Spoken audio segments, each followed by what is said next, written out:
Hello everyone, I hope you are doing well. I have been a little bit absent, I'm aware. So I went to Catalonia, a couple of weeks ago now, and just decided to take some time to chill out completely. And honestly, I had the best time just in Catalonia. We hired two cars, so I went with my family. We hired two cars and just explored the island. And I saw so much architecture and all these different homeware bits and bobs and different shops on the side of the road, and it was just really, really lovely, and I'm so grateful for that trip. So I feel like I've come back with a bit of a more relaxed feel to life, which is good. And I did actually take 2 rolls of film with me, which I filled up whilst I was out there. So I've got a few pictures on film, which I'll insert here, of kind of the architecture that I saw, and then some other bits and pieces, because I think it might be of interest to you. All the beautiful buildings and houses, etc. One of the rolls of films came back like negative. They couldn't develop it because there was something wrong with the film. So a little bit disappointing, because I took quite a few more photos than you'll see. But luckily I was taking pictures on my phone as well on the film camera, so I got quite a bit in terms of content across both my phone and the film camera. So yeah, really chuffed with the ones that did develop, how they turned out. Very pleased with those.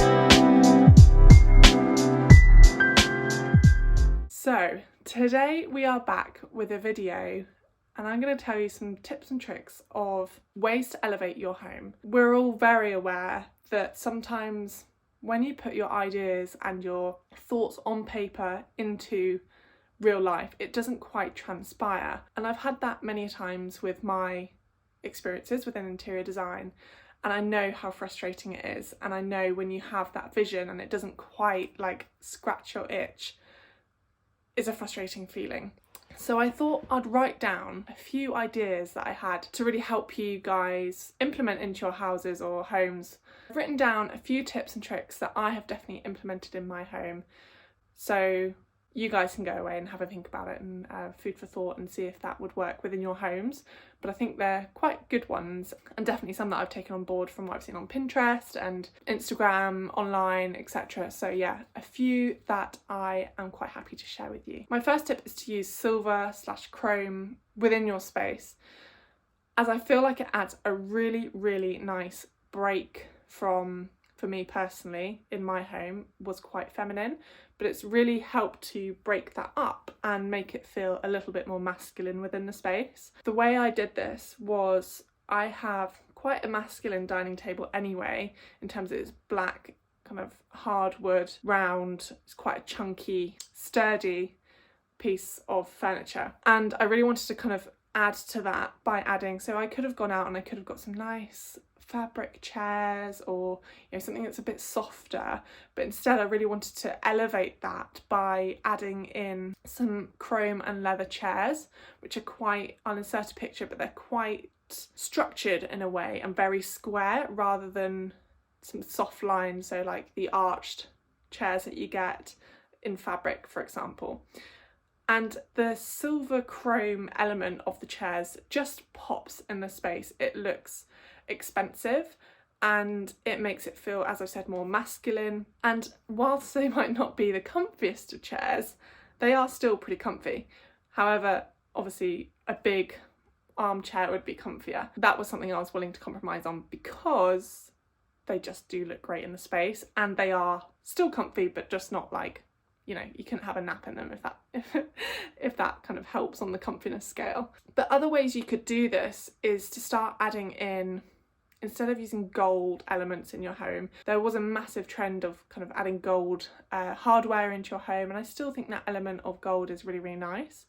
But don't be afraid to start using more silver tones within your space. So instead of getting that gold floor lamp, why don't you start looking at kind of floor lamps that are more angular in shape and also chrome/silver in colour? That just really helps to make the space feel more expensive, and it also kind of breaks the mould a little bit with all the gold trend that's going on at the moment. In my lounge, I have currently that wall lamp to the left of the bookshelf. That silver against the green and the whites just looks so expensive. That was a really inexpensive way of making the space look more expensive.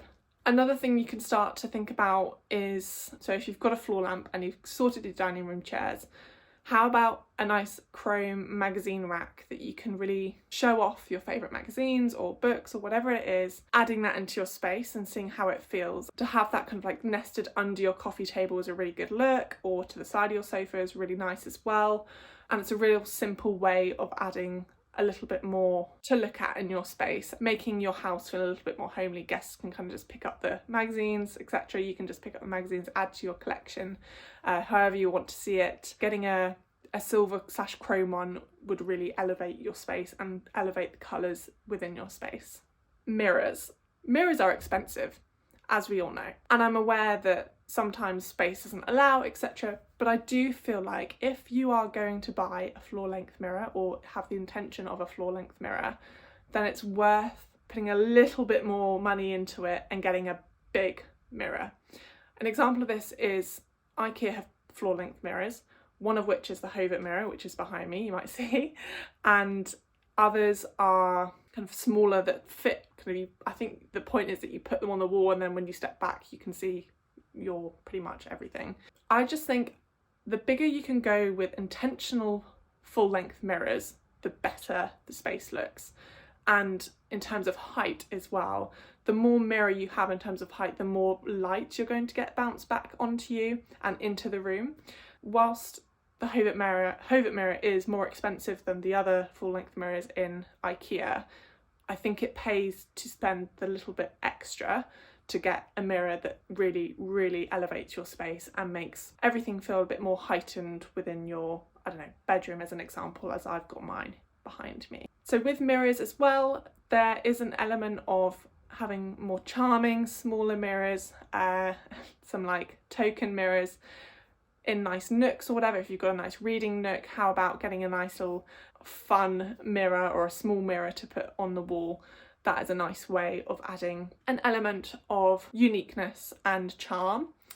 And then my next advice would also be in bathrooms, and I'm guilty of this because my bathroom mirror is one of those that came with the flat. It, like when they built it, it was kind of built with the flat, so it's literally a huge mirror that covers like from the bottom of the shelf up to the ceiling, which is great for bouncing back light. Very modern, very cookie cutter. It's not very charming. I've seen so Lizzie Hadfield did a remodel of her bathroom when she moved into her new house, and she was on the hunt in one of her vlogs. She was on the hunt for a really cool mirror to go in the bathroom that wasn't kind of cookie cutter IKEA vibes. And I'll insert a picture because I think the one that she got just works so well in the space and it adds that element of charm. Dare I say it looks very Pinterest, something that you'd see on Pinterest and save. So it's worth spending that extra time, Facebook Marketplace or going down to an antique store, whatever it is, wherever you find your gems, buying a secondhand mirror for your bathroom and let that mirror do the talking in the space. Bathrooms are really hard to decorate in a way that is purposeful but also charming and elevated.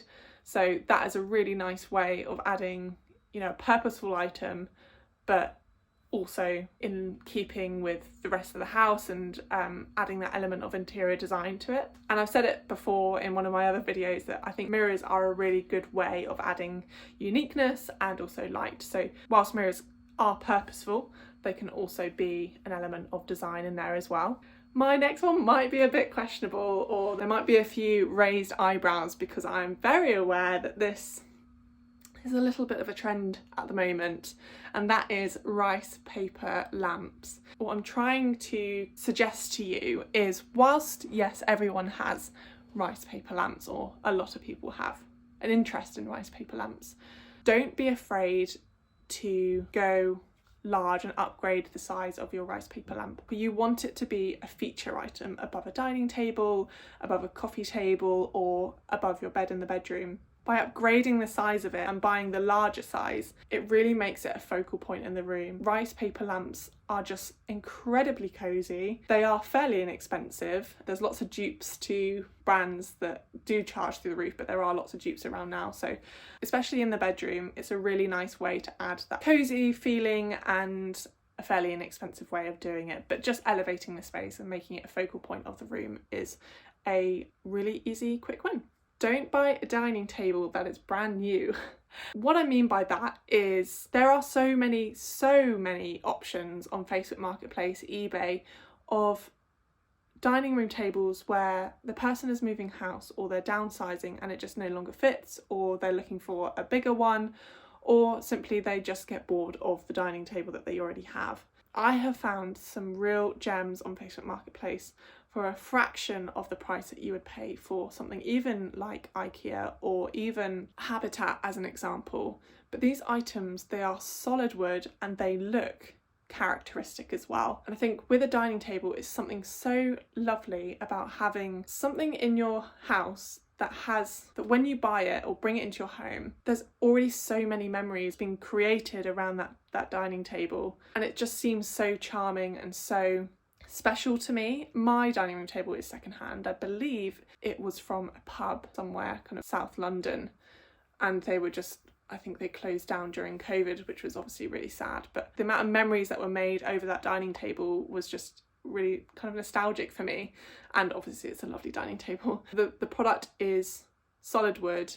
It was, I think, 50 quid and well worth kind of the hassle of going to pick it up and shoving it in the back of my Mini at the time, which was very interesting. Luckily the tabletop came off, but it just goes to show if you put your mind to it, you can definitely find some bargains out there, and the quality is just unmatched. It's just, I feel like dining tables, even on places such as Habitat, furniture stores, I don't know what it is, I just don't like everything looking new in my space. I think it looks clinical and it doesn't give me joy, and I feel sometimes afraid to use things if they're brand new. If it's secondhand, I feel way more relaxed. If friends and family are coming round, I have a way less rigid and worried approach to people putting their hot mug of coffee on the dining table, because do you know what, like, it's not the end of the world. I didn't pay much for it, and it can always be resanded and then revarnished again. So it definitely helps people feel more relaxed in the space, including myself, and a very inexpensive way versus obviously a brand new dining table, and you definitely get more value for your money. My final way to elevate your space is definitely, and this is kind of on the theme of the dining room, don't be afraid to mix and match your tableware. I actually have a lot of my tableware, so cutlery and dinner plates, bowls, all of them are actually kind of mismatched, and I'm not mad about that, and I think it adds way more character when you're plating up things around the table. So if you were a bit nervous about adding more colours and patterns, etc., into your dining table, start off by getting matching dinner plates and then start to incorporate, I don't know, different mismatched glassware or side plates. Those little touches of kind of colour, pops of colour here and there versus sterile, white, black, grey, whatever it is, can really help to make the space feel a little bit more fun. And if you're hosting, it definitely makes people feel a little bit more excited when they sit down at the table. And even if you're not hosting, so what? Go crazy with your dinner table dinnerware and start to enjoy not only the food that you make, but the way that you serve it and present it too. I think there's a real lovely element there of having a bit of fun, letting your hair down, and really romanticising your life. These little touches that you do genuinely elevate your mood, and in turn will elevate your space. The things that you are most happy using and the things that you go to every day, that you have a favourite glass that you use or a favourite mug that you use, those little things definitely help to elevate your space and make it feel a little bit more homely. And that is all I have for you today. I can't give out all my secrets at once, then you guys might not come back, so you have to wait for some more on that one. Thank you so much for watching, and apologies for the slight blip in YouTube creation. Had a lovely time away, really grateful for all those memories that I've made and things that I've seen over there. So yeah, super happy with that. Yeah, I will see you guys in the very near future. Bye.